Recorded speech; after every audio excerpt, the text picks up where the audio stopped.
ఒక పోకడ ఉంది. రావణాసురుడు చాలా మంచివాడు, ఎంతమంది రాకుమారులు తీసుకొచ్చినా మండోదరిని బాగా చూసుకున్నాడు అని. ఇప్పుడు అసలు విషయం చెప్తాను వినండి. ఆంజనేయ స్వామి లంకకు వచ్చి లంకా దహనం చేసినప్పుడు ఒక చెలికత్తి చెప్తుంది. ఆంజనేయ స్వామి సీతతో చెప్పాడు, నాకన్నా ఉద్దండులు లంకలో ఉన్నారని చెప్తుంది. ఆ విషయం చెప్పగానే మండోదరికి చాలా కలకలం రేపుతుంది.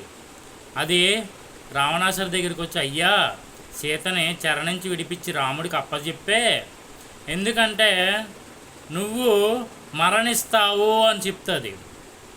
చెప్తే రావణాసుడు పట్టించుకోకుండా సీతే కావాలని కోరుకుంటాడు. మండోదరి మనోవేదానికి